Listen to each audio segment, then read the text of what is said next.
e Salvador. Agora sim, louvado seja o nome do nosso Senhor e Salvador Jesus Cristo. Eu convido você a abrir a palavra de Deus, o Evangelho do nosso Senhor Jesus Cristo, segundo João Marcos. Abra a palavra de Deus no Evangelho de Jesus, segundo Marcos, capítulo 2. Hoje o tema, queridos, da nossa série, da nossa pregação é o Rei que perdoa pecados. O Rei que perdoa pecados. Todos encontraram? À medida que você for encontrando Marcos capítulo 2, eu convido você a ficar em pé, para a gente fazer juntos a leitura da palavra de Deus. Marcos aí é o segundo livro do Novo Testamento, depois de Mateus.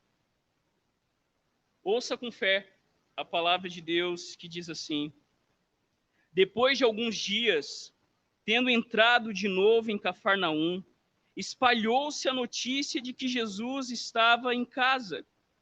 E juntaram-se tantas pessoas que não havia espaço na frente da porta. E Jesus lhes anunciava a palavra.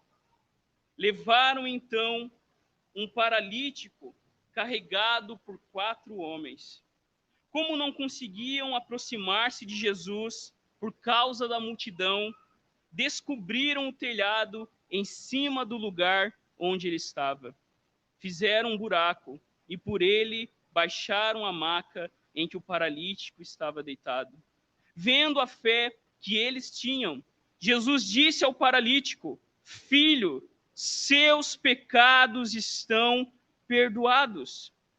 Mas estavam aí sentados alguns doutores da lei. Eles pensavam em seus corações: por que esse homem se atreve a falar assim? Está blasfemando. Quem pode perdoar pecados, senão Deus?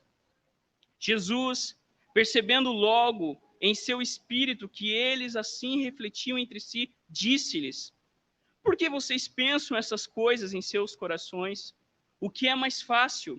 Dizer ao paralítico: seus pecados estão perdoados. Ou dizer: levante-se, pegue sua maca e ande.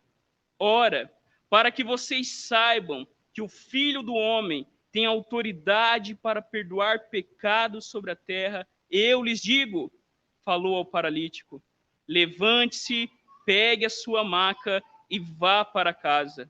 Ele se levantou e imediatamente pegou o leito e saiu diante de todos.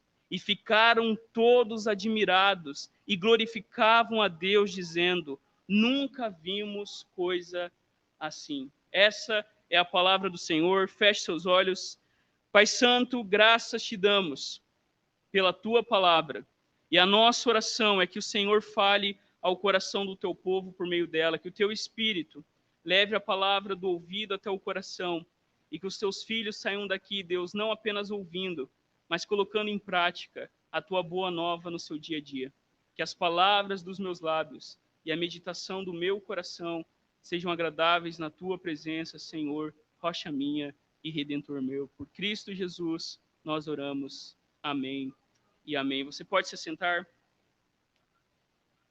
Queridos irmãos e irmãs, existem muitas palavras difíceis de pronunciar na nossa língua portuguesa. Existem palavras muito difíceis. E um pastor de uma igreja nossa lá em São Paulo, no ano passado, ele iniciou a sua pregação citando palavras difíceis de pronunciar. Eu não vou falar aqui as palavras que ele citou, porque são palavras bem difíceis de pronunciar, mas ele lembrou, por exemplo, de substâncias químicas que fazem parte de remédios, de shampoo, e se você chegar lá na sua casa hoje e tentar ler em voz alta alguns nomes ali de substâncias químicas, você vai travar a sua língua. Tente ler em voz alta alguma dessas palavras que você vai ver que, fora isso, na nossa língua portuguesa existem palavras muito difíceis de falar. Eu coloquei 3 fáceis aqui. A primeira que você deve saber falar é paralelepípedo. Quem sabe falar isso aí? É fácil, né? Agora tente falar a palavra inconstitucionalissimamente. Consegue? Ou uma outra palavra, otorrinolaringologista. Otorrinolaringologista. Conseguem falar? Dentre as várias palavras difíceis que esse pastor coloca e desafia a igreja a falar, ele então remete à palavra mais difícil, a mais difícil de todas. E o pastor falou essa palavra. Essa palavra é perdão. Perdão. É a palavra mais difícil de falar e de viver. Como C.S. Lewis bem colocou em um dos seus escritos, todos dizem que o perdão é uma ideia maravilhosa, até que elas possuam algo para perdoar. Não é assim? Perdão é uma ideia maravilhosa, quando não sou eu que tenho que perdoar. E é interessante que na oração de Jesus, a oração do Pai Nosso, que deve moldar as nossas orações todo dia, nós devemos orar seguindo o modelo da oração do Pai Nosso. Jesus nos ensina a pedir todos os dias: perdoa as nossas dívidas, assim como nós perdoamos aos nossos devedores. Jesus nos ensina a praticar o perdão, porque sem perdão constante, sem esse amor que vem de Deus, que nos leva a perdoar as nossas ofensas, a perdoar aquele que nos deve, sem a gente ter os nossos olhos no perdão de Deus, nós não conseguimos perdoar aqueles que nos devem. E o perdão, queridos, é tão importante, que a igreja antiga, no credo apostólico, um dos artigos expressa: cremos no perdão dos pecados. Tanto Jesus como a igreja percebeu que o perdão é fundamental para a minha e para a sua vida. Não há pessoa que não necessite dele. Não há pessoa que não precise praticar e viver o perdão de Deus e o perdão nos nossos relacionamentos. E quando nós olhamos para o texto inspirado de hoje, nós vemos que Jesus vem como rei que perdoa pecados. Aquele paralítico e seus 4 amigos recebem mais do que uma cura física, mais do que eles almejavam, mais do que sair dali andando. Aquele paralítico e seus amigos sairiam dali com uma nova vida, perdoados pelo Senhor. Esse texto mostra que mais do que cura para as nossas pernas, mais do que cura para o nosso corpo, nós precisamos de cura para o nosso coração. E esse texto nos apresenta o Deus, o Rei, que vem até nós e que perdoa os nossos pecados. Amém? Não é isso que nós vemos no texto aí que a gente vai ver?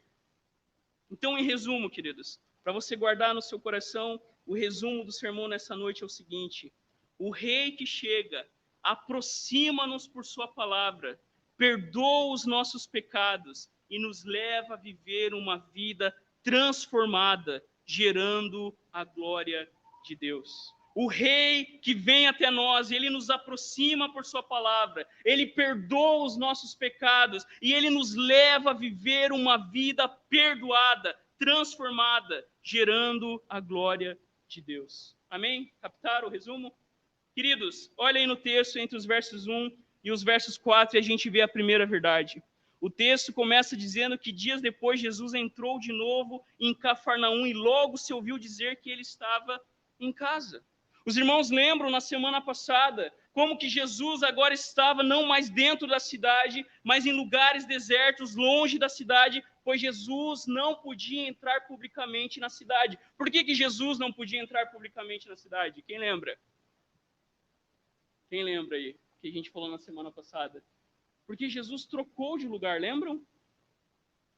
Jesus trocou o lugar com o leproso. Agora Jesus estava fora, o leproso estava dentro, e por causa do leproso, Jesus não podia entrar publicamente na cidade.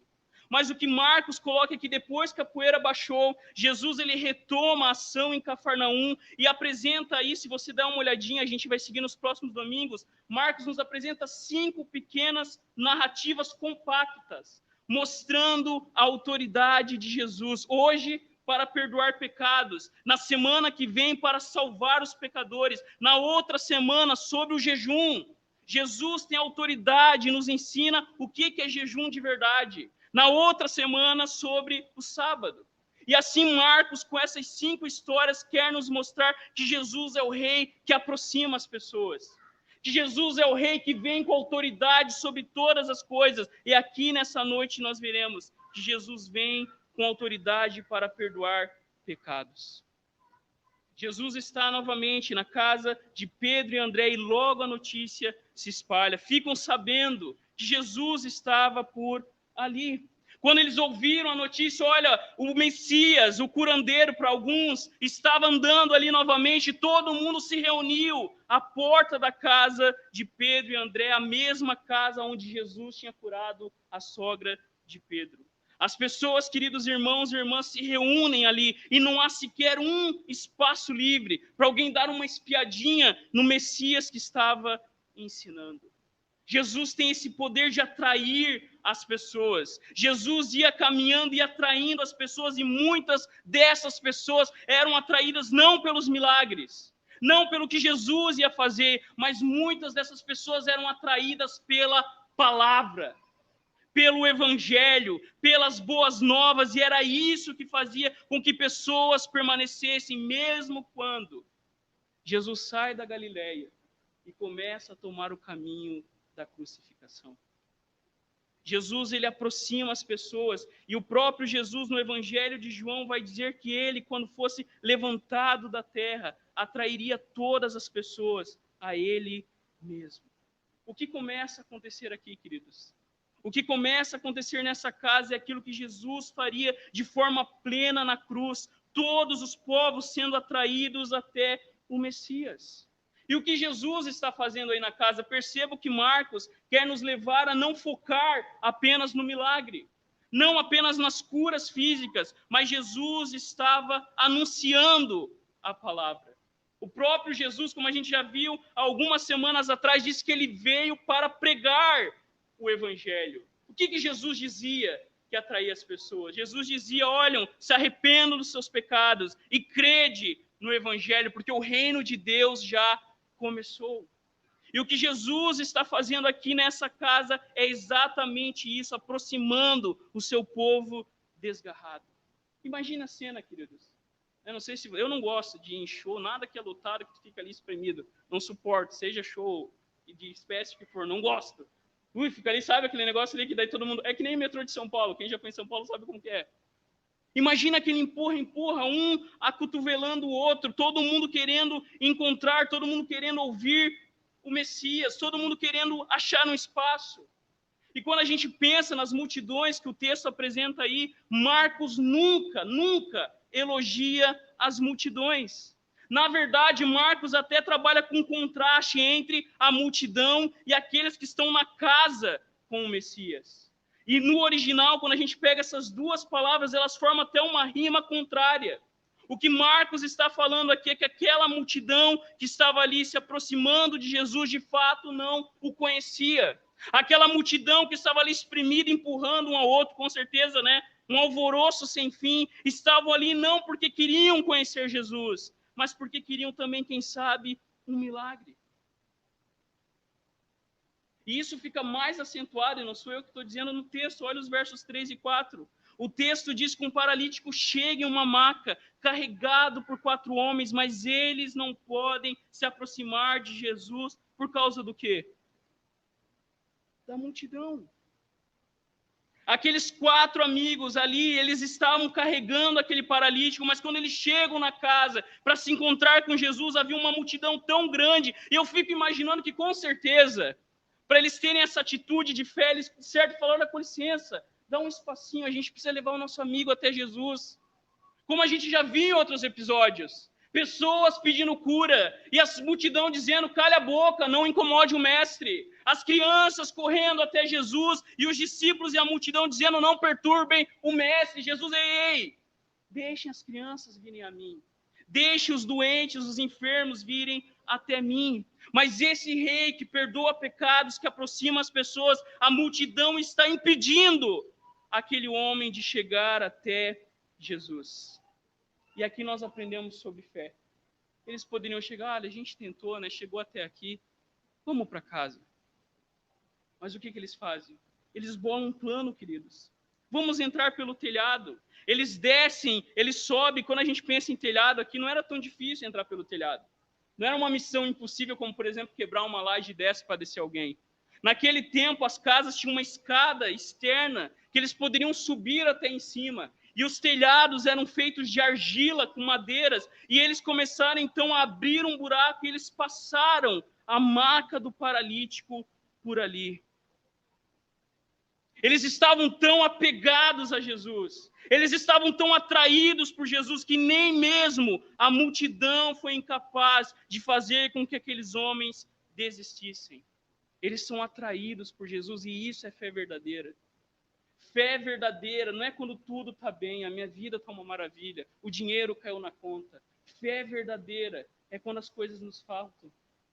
Falar tudo posso naquele que me fortalece, como nosso irmão Paulo fala na sua carta aos Filipenses, é saber viver em toda situação, é saber viver bem, mas é também saber enfrentar o sofrimento, e o que esses homens estão fazendo aqui é ensinando para nós que a fé verdadeira nos aproxima de Jesus. E do outro lado do mundo, existem cristãos agora, escondidos, em cemitérios, em catatumbas, para adorar o Rei Jesus. Porque nada, eles preferem morrer, eles preferem entregar a sua vida, do que deixarem de estar perto de Jesus. Que essa seja a nossa fé. Estar perto de Jesus. Não importa se eu estou bem ou se eu estou mal, não importa se hoje o meu humor está aquela coisa que ninguém pode chegar perto, o que eu quero é estar perto de Jesus. Essa é a primeira verdade que salta os nossos olhos aí. Mas olha os versos 5 e 9, queridos. Entre os 5 e 9, nós vemos que esse rei que aproxima também perdoa. Olha o que Jesus diz no versículo 5. Vendo-lhes a fé, Jesus disse ao paralítico: Filho, os teus pecados estão perdoados. Eu fico imaginando essa cena, Jesus ali ensinando, e de repente Jesus é interrompido, com sujeira caindo do teto. Jesus estava ali ensinando, anunciando a palavra, e de repente do telhado começa a cair uma sujeira, um buraco começa a se abrir, e qual é a reação de Jesus? A reação de Jesus não é de repreender, a reação de Jesus não é dizer o que esses caras pensam que estão fazendo, interrompendo o meu discurso, não. Jesus bem sabia que ali estava acontecendo o palco para ele mostrar a sua autoridade. Quando sujeira começa a cair, talvez até na cabeça de Jesus, porque o texto diz que eles abriram um buraco bem onde Jesus estava. Jesus diz: Filho, os teus pecados estão perdoados. Eles não falam nada, eles não justificam, eles não falam: Jesus, a gente não queria incomodar. Mas Jesus diz: Filho, os teus pecados estão perdoados. Quando Jesus usa essa expressão filho, bem significa, queridos irmãos, irmãs, amor autoritativo. Quando Jesus diz: meu filho, seus pecados estão perdoados, Jesus está demonstrando tanto amor por aquele homem, como também autoridade. Você pertence a mim, é por isso que eu digo a você: os seus pecados estão perdoados. O texto diz, olha aí na sua Bíblia, que Jesus olhou para a fé daqueles homens, e a fé aqui se refere não só do paralítico, mas também à fé daqueles 4 amigos que enfrentam um obstáculo e levam aquele paralítico até Jesus. Aqueles homens se aproximam de Jesus, eles confiavam em Jesus, mas o que Jesus oferece? Talvez aquele paralítico, seus amigos estavam esperando apenas que aquele homem voltasse a andar. Talvez o que eles esperavam era tão somente que aquele homem saísse dali andando. Mas quando Jesus declara para aquele homem: os teus pecados estão perdoados, na verdade Jesus estava oferecendo nova vida para aquele homem. Quando Jesus diz para aquele homem: os seus pecados estão perdoados, ao curar aquele homem, Jesus nos lembra que a nossa real doença é a queda. Que enquanto eu não entender isso, que pior que o meu câncer, que pior que a dor que eu tenho no corpo é a dor, é o pecado que está no meu coração. E Jesus se aproxima daquele homem e diz: olha, os teus pecados estão perdoados. A Bíblia não diz a reação daquele homem, mas com certeza aquele homem foi tocado por aquelas palavras de Jesus. Talvez aquele homem que era paralítico se culpava, porque haviam crendices naquele tempo, haviam ideias equivocadas de que aquele homem poderia estar naquela situação por sua culpa. Talvez ele ficava lamentando a vida toda, a gente não sabe quanto tempo ele estava naquela situação, mas ele ficava se culpando até de dar trabalho para os outros, se culpando pela situação dela, e quando ele se encontra com Jesus, Jesus vai, queridos irmãos e irmãs, na mosca. Jesus oferece para aquele homem o que ele precisava, e Jesus oferece para mim e para você o que a gente realmente precisa: cura para o nosso coração, perdão para os nossos pecados. Porque se você já carregou o peso do pecado, como Davi diz no Salmo, enquanto eu calei, os meus ossos se secavam. E a ideia aqui é, de fato, queridos irmãos e irmãs, que esse homem só poderia realmente ter cura verdadeira se primeiro ele tivesse a sua vida com Deus restaurada. É isso que a gente precisa. Estar conectado com Deus, porque quando a gente olha na história, homens e mulheres que sofreram, e a gente vai falar um pouquinho de um testemunho no final de um homem, quando nós estamos bem com Deus, tudo vai bem. Quando nós temos o perdão de Deus, não importa as tempestades, não importa o deserto, não importa a situação, quando nós estamos perdoados pelo Senhor, nós podemos viver a cada dia com uma alegria, que embora, como diz o autor de Abacuque, o profeta Abacuque, ainda que o nosso corpo fraqueje, ainda que o nosso corpo se corrompa, nós nos alegraremos no Deus da nossa salvação. Mas olha o texto, queridos, e nós vamos ver que entra em cena aí uns personagens bastante peculiares que vão chamar a nossa atenção daqui para frente. Marcos apresenta os doutores da lei, que ficam desconfortáveis diante da palavra de Jesus de perdoar pecados. Jesus, ele deixa os escribas, os mestres da lei, com uma pulga atrás da orelha. Eles não falaram nada. O texto diz que no coração deles, eles começaram a pensar, começaram a refletir: quem esse homem pensa que é? Como que ele pode falar desse jeito? Os seus pecados estão perdoados, isso é blasfêmia, os líderes religiosos diziam. Quem pode perdoar pecados a não ser Deus? E quando nós pensamos no Shema, que até hoje os judeus fazem no início das suas reuniões, está em Deuteronômio, e nós cremos nisso também. Quando lá em Deuteronômio diz: ouça, ó Israel, o Senhor nosso Deus é o único. Aqueles doutores da lei não podiam acreditar.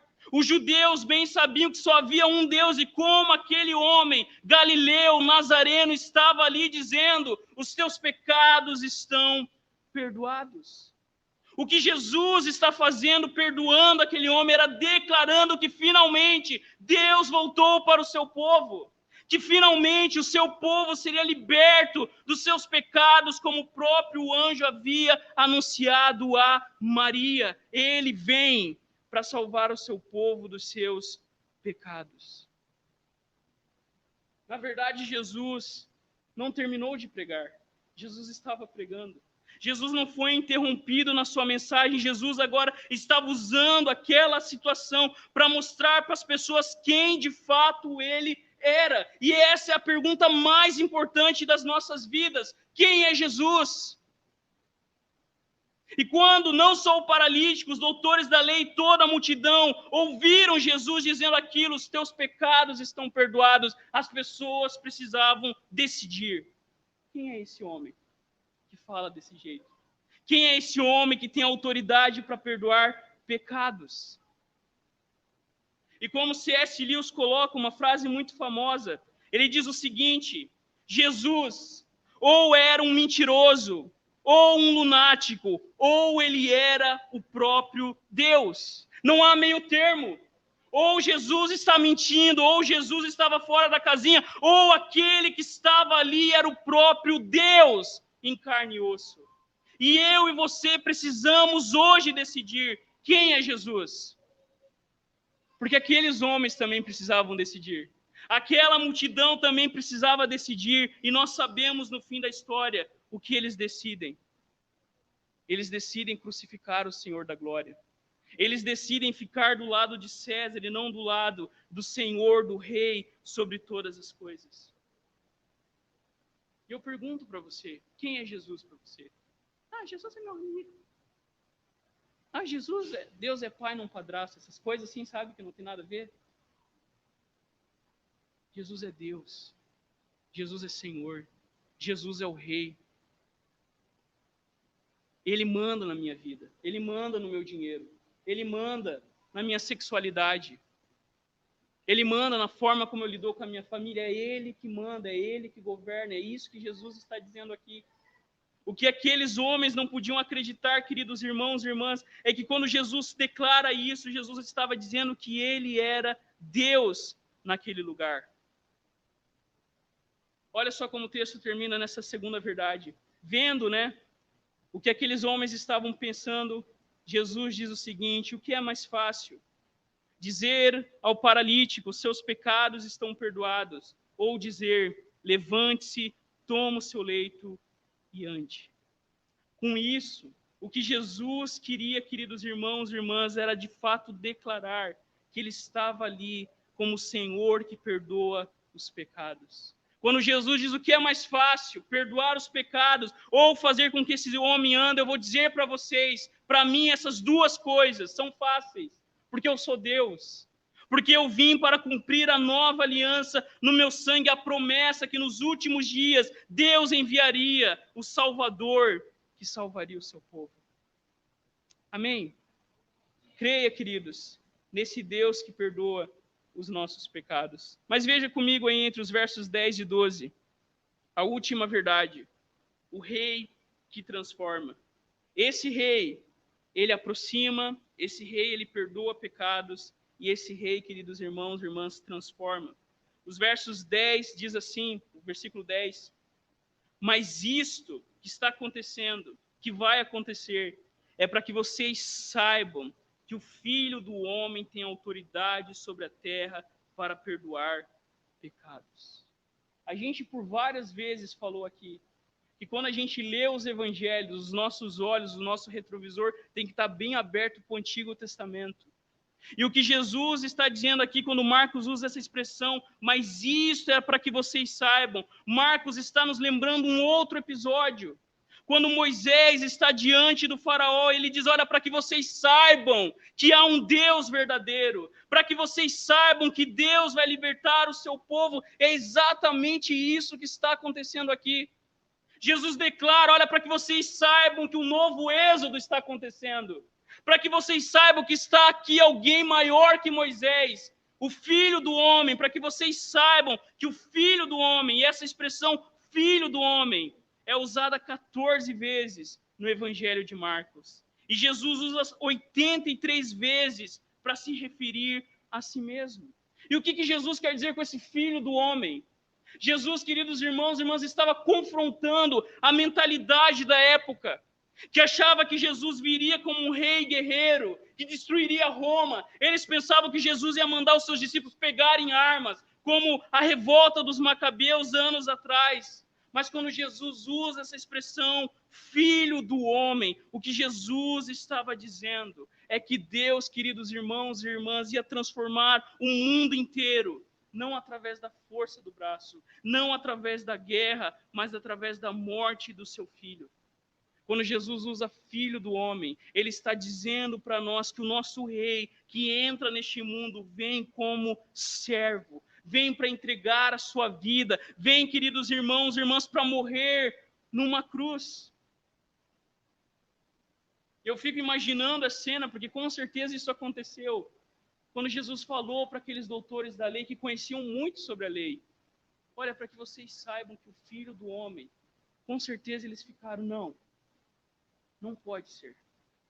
Isso que você está dizendo não é verdade. Porque quando Jesus usa a expressão Filho do Homem, aqueles homens lembraram de Daniel 7. A profecia do profeta Daniel, quando ele diz lá no capítulo 7, depois, em minha visão naquela noite, vi alguém semelhante a um filho de homem, vindo com as nuvens do céu. Ele se aproximou do ancião, o ancião dos dias aqui é Deus, e foi conduzido à sua presença. Recebeu autoridade, honra e soberania para que os povos de todas as raças, nações e línguas lhe obedecessem.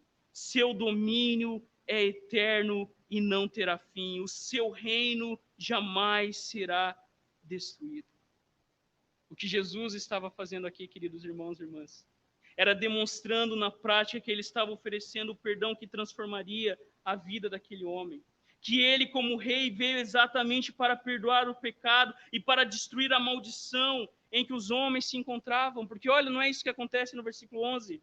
Eu digo a você, levante-se, pegue o seu leito e vá para casa. Ele se levantou e no mesmo instante, pegando o leito, se retirou à vista de todos.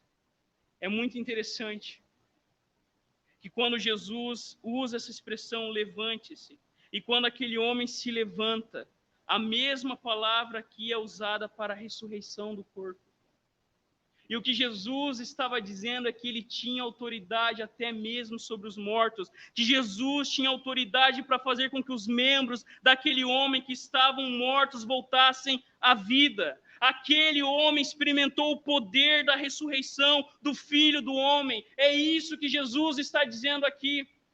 Quando Jesus manda aquele homem se levantar, todos poderiam, queridos irmãos e irmãs, saber que o Filho do Homem estava entre eles, que o Messias havia chegado, porque olha como termina o nosso texto. O nosso texto termina dizendo que todos se admiraram e deram glória a Deus, dizendo, jamais vimos coisa assim. Marcos registra a admiração do povo. Lucas, queridos irmãos e irmãs, diz que todos ficaram atônitos, possuídos de temor. Mateus diz no seu evangelho que todo mundo ficou abismado com aquilo que estava acontecendo ali. Os três evangelistas dizem que o que eles estavam vendo, queridos irmãos e irmãs, era o cumprimento da transformação que Deus prometia ao seu povo. E quando aquele homem se levanta com a sua maca e sai, aquilo era um testemunho, queridos irmãos e irmãs, que o Deus que havia chegado é um Deus que transforma e perdoa pecados. Amém? É esse Deus que está aqui.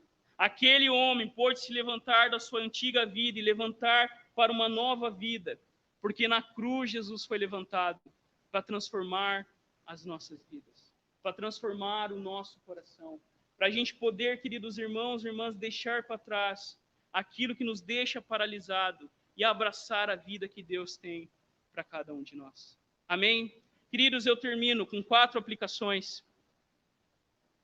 2 perguntas e 2 afirmações. A primeira, nós somos mais a multidão ou os 4 amigos?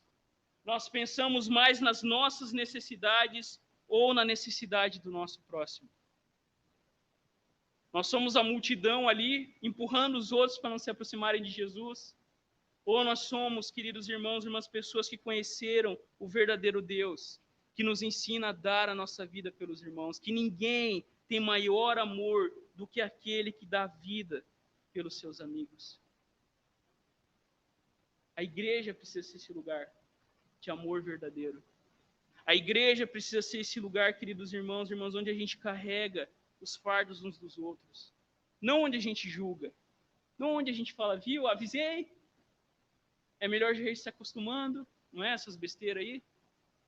A igreja tem que ser um lugar que ajuda os outros a carregar os seus traumas, as suas lutas. E, queridos, como é poderoso aquilo que Tiago nos ensina, que nós devemos confessar os nossos pecados uns aos outros para sermos curados. A igreja tem que ser um lugar terapêutico, aonde eu coloco para fora aquilo que tem me paralisado. Isso tem acontecido? Você tem acesso a outro irmão, a outro amigo para chegar e falar, poxa vida, eu estou lutando com isso. Que a gente seja, queridos irmãos e irmãs, como esses 4 amigos. Uma segunda pergunta, temos fé verdadeira, demonstrada por ação prática? E aqui a gente que é reformado, a gente que é presbiteriano, acha que a fé é passiva. A gente crê que Deus é soberano. A gente crê que tudo que acontece, de bom e de ruim, está debaixo do controle soberano de Deus. Mas Deus também nos fez responsáveis. A fé verdadeira é uma fé em ação. Tiago escreve a sua carta, não para combater, né, a linha dorsal, a coluna dorsal da igreja, que nós somos justificados por graça por meio da fé. Mas o que Tiago estava combatendo era o equívoco de achar que a fé não se demonstra em obras. E Tiago pergunta, olha, mostre a fé de vocês por meio das obras. A fé gera filhos práticos. A fé verdadeira me leva, queridos irmãos e irmãs, a como esses amigos, a fazer tudo o que é possível, tudo que Deus manda eu fazer, eu devo fazer. Se Deus manda eu orar pela conversão do meu filho, se Deus manda eu chegar lá no irmão, estender a mão e me oferecer ajuda. Agora, quando chega no limite, eu não posso fazer isso. Deus faz. Mas tudo que é ordenado na palavra de Deus, a gente deve fazer. A lei de Deus é boa e restaura a alma. Não é assim? Os testemunhos de Deus são verdadeiros, são mais doces que o mel. Se alimente da palavra de Deus e viva, queridos, na prática. Abrindo os telhados, seja na igreja, seja na sua vida, seja na sua vizinhança. Abra telhados. Fica lá na porta, se acotovelando. Queridos, uma afirmação, e eu declaro isso para vocês, através do Evangelho, através dessa mesa. Filho, filha, os teus pecados estão perdoados. E eu pergunto para você, você já recebeu o perdão de Deus que vem tão somente por meio da fé em Jesus Cristo? E eu pergunto para você, quem que a gente precisa perdoar? Às vezes é alguém que nos fez mal no passado. Às vezes é alguma situação que a gente está ali ainda removendo. Não é? Vingança é um prato que se come frio, não é assim? Mas, queridos, isso só faz mal para o teu coração. Se você foi perdoado no Senhor, essa noite você é chamado a perdoar, a deixar na mão de Deus, para que Ele faça justiça sobre todas as coisas. E uma última afirmação, queridos irmãos e irmãs, que eu e você possamos ouvir o Senhor também dizendo: levante-se, pegue o seu leito e vá para casa. E esse leito aqui pode ser um relacionamento. Esse leito aqui pode ser um luto. Esse leito aqui pode ser alguma situação que machucou o seu coração, mas nessa noite você é chamado pelo Evangelho a experimentar o poder da ressurreição. O que, queridos, eu preciso? O que você precisa? O que nós precisamos? Nós precisamos do perdão do Rei. Nós precisamos saber experimentar essa cura profunda que faz com que a gente viva milagres extraordinários, tão extraordinários como ver um homem voltar a andar. Quando você pode olhar para o passado e dizer: eu perdoei no Senhor, porque eu experimentei a cura mais profunda. Amém? Queridos, eu termino com uma história que é lá na internet, você coloca lá no YouTube, Zack Smith, um jovem pastor, que aos 32 anos descobriu que estava com câncer. Após anos lutando contra o câncer, ele compreendeu, nas palavras dele, ele dizendo isso, que o câncer foi a melhor coisa que lhe aconteceu. Quando ele entendeu que Deus era bom e que Deus não dava maus presentes aos seus filhos, ele entendeu que aquilo seria usado para o seu bem, para o bem da sua família e para a glória de Deus. E ele diz que aquele câncer, aquela situação difícil, fez dele um pai melhor, um marido melhor, um empregado melhor e um melhor seguidor de Jesus Cristo. E ao fim desse vídeo ele declara o seguinte: se Deus me curar, então Deus é Deus e Deus é bom. Se Deus não me curar e me deixar morrer, Deus ainda é Deus e Deus ainda é bom. E ele declara: Deus seja toda a glória. Alguns anos depois, Zack morreu. Mas o seu testemunho, a sua vida, a sua esposa conta na continuidade da história, foi usada para render glória ao nome de Jesus. E da mesma forma, queridos, eu e você podemos experimentar o poder da ressurreição também no nosso corpo. Amém? Feche seus olhos. Coloque a sua vida, o seu coração diante do nosso Deus.